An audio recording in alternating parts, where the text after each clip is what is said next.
Hello students, physics Hindi के YouTube channel में आपका स्वागत है। अब हम अपना नेक्स्ट टॉपिक यानी कि चैप्टर नंबर 2 पुष्पी पादपों में लैंगिक जनन में अब अगले पार्ट की ओर आगे बढ़ते हैं। इस चैप्टर में मैं 50% सिलेबस को कंप्लीट कर चुका हूं। अब 50% जो चैप्टर बचा हुआ है वो मैं अब बताऊंगा। ठीक है, मैं स्टार्ट करता हूं। मेरा अगला भाग रहेगा यानी कि मादा भाग, क्योंकि मैं नर भाग के बारे में पुंकेसर में जो आती हैं आपकी संरचनाएं, परागकोश, उसके बारे में काट के दिखाया, इसके लघु बीजांड धानी को दिखाया। उसके बाद आपको परागकण की भिन्न भिन्न संरचनाओं और अवस्थाओं से परिचय कराया। अब कंप्लीटली मेरा स्ट्रक्चर स्त्री केसर यानी कि स्त्री भाग की ओर रहे। ठीक है, तो स्टार्ट करते हैं आगे का मेरा पार्ट, अब ज्यादा बात न करते हुए। और अब आप लोग के पास ज्यादा समय नहीं बचे हुए हैं, तो अभी से अगर आप डल हैं तो फिर लग जाए पढ़ाई में। ठीक है, मैं स्टार्ट करता हूँ। तो अब मेरा आज का रहेगा स्त्री केसर की संरचना यानी कि पुष्प की संरचना सबसे पहले से स्टार्ट करते हैं। और जब मैं पुष्प की संरचना बताऊंगा तो उसमें नर भाग को मैं इंक्लूड नहीं करूंगा, क्योंकि मैं ऑलरेडी नर भाग को बता चुका हूं। सबसे पहला काम करते हैं हम पुष्प की संरचना में। ये कुछ ऐसा स्ट्रक्चर रहा, ऊपर वाले भाग को बोलते हैं वर्तिकाल। कुछ बच्चे मुझसे बोल रहे थे कि इंग्लिश में बताएं, मैं एक कमेंट पढ़ा था, तो मैं बताना चाहता हूं कि इंग्लिश और हिंदी मैं दोनों मिक्सअप करके बता रहा हूं, और दोनों एनसीईआरटी बेस्ड किसी से आप पढ़ सकते हैं। हिंदी मीडियम वाले बच्चे हिंदी में जान सकते हैं, इंग्लिश मीडियम वाले इंग्लिश में जान सकते हैं, बट मैं कहूंगा कि दोनों हिंदी मीडियम वाले इंग्लिश और हिंदी दोनों को समझे। तो वर्तिकाल को इंग्लिश में बोलते हैं स्टिग्मा। स्टिग्मा, और इस नीचे जो ट्यूब लाइक स्ट्रक्चर है इसी को बोलते हैं वर्तिकाल। इसको इंग्लिश में बोलते हैं स्टाइल। इस संरचना में जब हम नीचे की ओर बढ़ते हैं तो हम पाते हैं यहाँ पे एक संरचना, इसको बोलते हैं हम अंडाशय। इंग्लिश में बोले तो ओवरी। यही मुख्य पार्ट है। ये दोनों तो साथ में सहायता करते हैं, लेकिन मुख्य पार्ट ये है, और ये भी सहायता यानी कि सबका काम मेजरली बहुत ही अच्छा है। और फिर इसके अंदर जो हम आपको संरचनाएं दिखाए थे कुछ ऐसी संरचना दिखाए थे आपको, ये ऐसा। इसमें फिर बीच में मैंने ऐसे कुछ डॉटेड स्ट्रक्चर बनाए थे, यहाँ पे। इस संरचना को बोलते हैं बीजांड। इंग्लिश में बोले तो ओव्यूल। और इस संरचना को मैं उस टाइम बोला था अंड कोशिका। इंग्लिश में बोले तो एग सेल। प्रथम इसको स्पष्ट लिख देता हूं, इसको इंग्लिश में बोलते हैं एग सेल, अंड कोशिका यानी कि एग सेल। ये कंप्लीटली फुल स्ट्रक्चर है हमारी स्त्री केसर की। तो इसमें जो वर्तिका है, इसमें कोई डिटेल स्ट्रक्चर का हमको अध्ययन करने की जरूरत नहीं है। वर्तिकाल का कार्य क्या होता है? बस यही कार्य होता है कि इसमें परागकण अवतरित हो, यानी कि अवतरण मंच का कार्य करता है, कि एक ऐसा स्थान प्रदान करता है जिसपे कि परागकण आके उतर सके। बस इतना ही काम। वर्तिका एक ट्यूब लाइक स्ट्रक्चर होती है, बस इतना इसका काम ये होता है कि ये ऐसी जगह प्रदान करे जिसकी वजह से परागकण से जो पराग नलिका निकलती है वो आ सके। मेजरली हमको स्ट्रक्चर अंडाशय के अंतर्गत जो पाई जाती है बीजांड की, इसकी अध्ययन करना है। बीजांड की संरचना एग्जाम में आता है, तो अब मैं बीजांड की संरचना का अध्ययन कराऊंगा। और उसके बाद क्योंकि ये छोटा सा जो पार्ट है ऐसे करके मैं दिखाया हूं, क्लियरली नहीं हो पा रहा होगा, तो मैं अब जब इसका डिटेल स्ट्रक्चर बनाऊंगा तो बीजांड समझ में आ जाएगा आपको। तो ये रहा।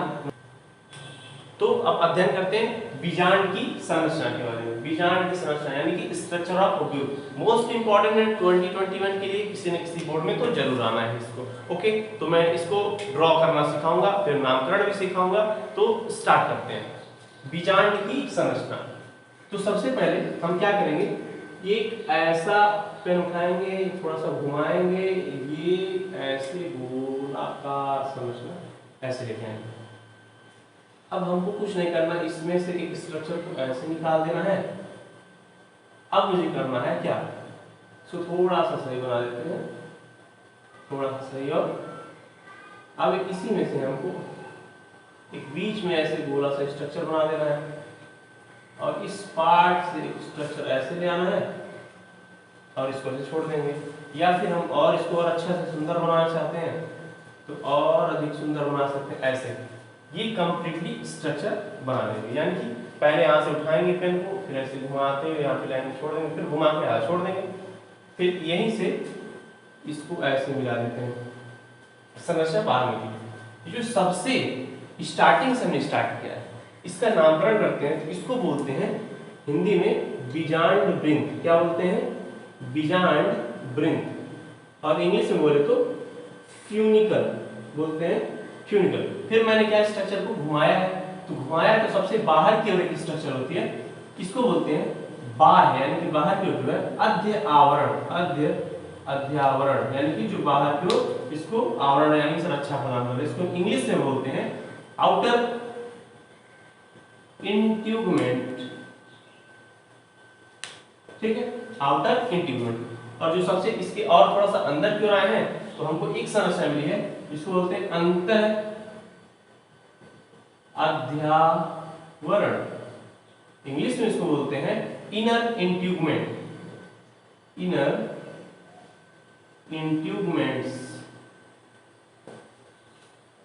बाह्य अध्यावरण, अंतर अध्यावरण। बाह्य अध्यावरण को आउटर इंट्यूगमेंट, अंतर अध्यावरण को इनर इंट्यूगमेंट बोलते हैं।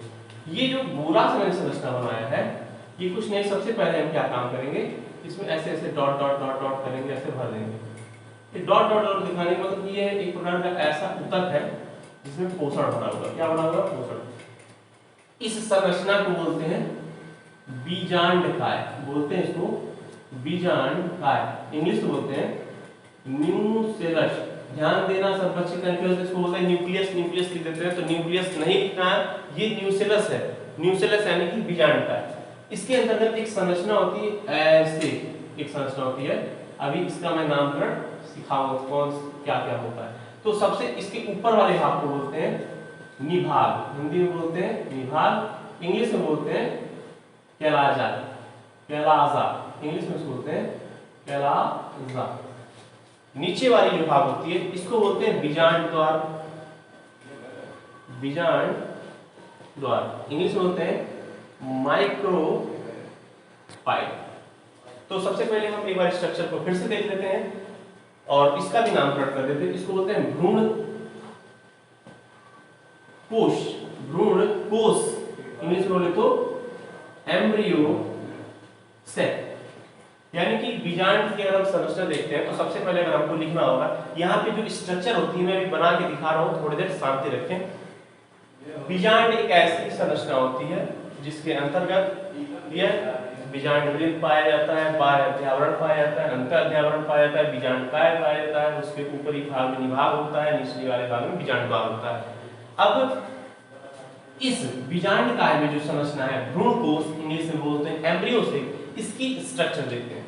तो यहाँ पे 1 2 3 कोशिकाएं, यहाँ पे 1 2 3 कोशिकाएं, सबका एक बीच में से केंद्र दिखा रहे हैं, ऐसा केंद्र हर कोशिका में केंद्रक होता है।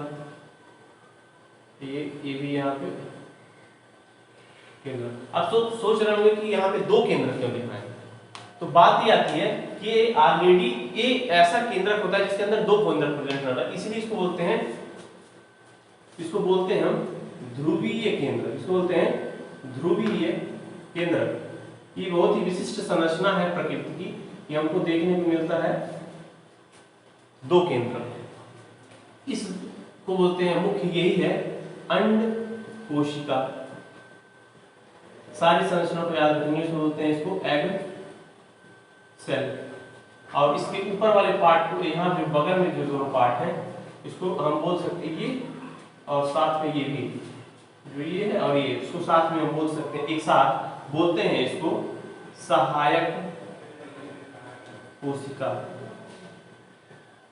इंग्लिश में बोले तो सहायक कोशिका, वो इंग्लिश में बोलते हैं सिनर्जिड्स, इसको बोलते हैं सिनर्जिड्स।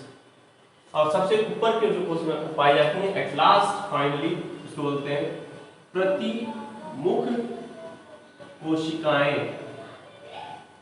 जैसे कि लोग सोच रहे हैं कितना सारा नाम कैसे आता है, तो मैं बताना चाहता हूँ मैथ वाले स्टूडेंट को भी जैसे मैथ वाले स्टूडेंट्स को ये ना आता है कौन सा फॉर्मूला कहाँ लगाना है, sine theta cos theta tan theta कहाँ पे किस कोऑर्डिनेट में चेंज होता है, क्या वैल्यू रहती है, सबको याद रहता है, क्या सूत्र लगते हैं, तो हर मैथमेटिक्स के स्टूडेंट को याद आता है। उसी तरह हम लोग बायोलॉजी वाले हैं, तो बायोलॉजी वालों को इनाम जुबान पे रटा होता है। तो अपने टॉपिक पे आते हैं। बात ये आती है कि पूछेंगे पहली बात तो बीजांड क्या है। तो बीजांड बता सकते हैं कि अंडाशय में पाई जाने वाली वह संरचना है जिसमें कि निषेचन की प्रक्रिया संपन्न होती है, जिससे आगे भ्रूण का निर्माण होता है। तो बोल सकते हैं अगर बीजांड के बारे में कोई लिखना चाहता है तो लिख सकता है। अगर कोई बीजांड की संरचना के बारे में लिखना चाहता है तो इस चित्र को देख के मैं बताऊंगा, लिख सकता है। एक प्रारूपीय बीजांड द्विअध्यावरणीय संरचना से घिरी होती है। द्विअध्यावरणीय यानी कि बाह्य अध्यावरण, अंत अध्यावरण, यानी कि अध्यावरण नंबर 1, अध्यावरण नंबर 2। तो एक प्रारूपीय यानी स्पेशल एक प्रारूपीय जो बीजांड होती है वह द्विअध्यावरणीय यानी कि बाह्य अध्यावरण, अंत अध्यावरण नामक संरचनाओं से घिरी होती है। इसके अंतर्गत मृदु ऊतक का बना हुआ, मृदु ऊतक की बनी हुई एक संरचना पाई जाती है जिसे बीजांडकाय कहते हैं। इसे बोलते हैं बीजांडकाय। पूरा बीजांड एक ऐसी डंठल नामक संरचना जिसे बीजांडवृत्त कहते हैं से जुड़ी होती है, यानी कि इस पे आधारित होती है। इसको इंग्लिश में फ्यूनिकल बोलते हैं। और बोल सकते हैं कि यहाँ पे एक भाग होते हैं नाभिका, जिसको बोलते हैं जहाँ पे बीजांड और हमारा जो बाह्य अध्यावरण टच रहता है उसको बोलते हैं नाभिका। नाभिका इंग्लिश में बोलते हैं हिलम बोलते हैं, हिलम। तो एक प्रारूपीय बीजांड द्विअध्यावरणीय संरचना से घिरी होती है। इसके अंतर्गत मृदु ऊतक का बना हुआ बीजांडकाय आता है जिसके भीतर भ्रूण कोश नामक 7 कोश की 8 केंद्र की संरचना, याद रखेंगे भ्रूण कोश यानी कि एम्ब्रियो से 7 कोश की 8 केंद्र की संरचना है। ये मोस्ट इंपॉर्टेंट बात है, यानी कि दिखा देता हूं। 1 कोशिका, 2 कोशिका, 3 कोशिका, 4 कोशिका, 5 कोशिका, 6 कोशिका और एक हमारी हो गई ये 7 कोशिका। यानी कि पूरी गिन ले, 1 कोशिका, 2 कोशिका, 3 कोशिका, 4 कोशिका, 5 कोशिका, 6 कोशिका, ये हमारी हो गई 7 कोशिका। तो 7 कोशिका के केंद्र की संख्या गिन ले, 1 2 3 2 5 3 8, यानी कि भ्रूण कोश 7 कोशिकीय यानी 7 सेल्ड 8 न्यूक्लिएट स्ट्रक्चर होती है। मोस्ट इंपॉर्टेंट क्वेश्चन बनता है, इसको लिख लेंगे कि भ्रूण कोश 7 कोश की 8 केंद्र की संरचना होती है। तो ये पाई जाती है। इसके अंतर्गत सहायक कोशिकाएं, अंड कोशिका, प्रतिमुख कोशिकाएं, ध्रुवीय केंद्रक या ध्रुवीय कोशिका पाई जाती है। इतना लिख लेंगे। उसके बाद से लिख सकते हैं कि इसके प्रारंभ की ओर जहां से परागनलिका प्रवेश करती है वो उसको बोलते हैं माइक्रोपाइल यानी कि बीजांड, और उसके विपरीत भाग को निभाग बोलते हैं। तो इस संरचना को आप छाप लीजिए और यही है एक बीजांड की संरचना। सबसे बाहर के बाह्य अध्यावरण, उसके अंदर अंत अध्यावरण, उसके अंतर्गत बीजांडकाय, उसमें पाएंगे भ्रूण कोश। भ्रूण कोश में क्या क्या होता है, बीच में ध्रुवीय केंद्रक, ऊपर 3 की ओर प्रतिमुख कोशिकाएं, नीचे 2 इधर सहायक कोशिकाएं, इधर भी सहायक कोशिका, बीच में एक पड़ गई हमारी अंड कोशिका, यानी कि पूरी 7 कोशिका है और 8 केंद्रक। 7 कोशिका, 3 इधर 3 इधर 6 और एक 7 और बीच में 2 और 2 3 5 3 8 केंद्रक पाई जाती है। बाह्य अध्यावरण, अंत अध्यावरण, बीजांड द्वार, विभाग, बीजांड द्वार इसी के थ्रू परागनलिका एंटर करती है। जहां तक मैं संरचना बता चुका हूं, ये एग्जाम में आता है, मोस्ट इंपॉर्टेंट। फोटो खींच लीजिए इसका और अपने कॉपी में बना लीजिए। तो इस संरचना को जो बना चुका है अच्छी बात है, और लिखना चाहता तो मैं एक लाइन बोल देता हूँ, लिख लो। लिख सकते हो कि एक प्रारूपीय बीजांड द्विअध्यावरणीय संरचनाओं से घिरी होती है। इसके अंतर्गत बीजांडकाय आता है जो मृदु ऊतक का बना होता है। उसके अंतर्गत भ्रूण कोश 7 कोश की 8 केंद्र की अवस्था में पाया जाता है। भ्रूण कोश में एक अंड कोशिका, 2 सहायक कोशिका, 3 प्रतिमुख कोशिकाएं और एक मेरा ध्रुवीय कोशिका पाया जाता है और हमारा 8 केंद्रक पाया जाता है।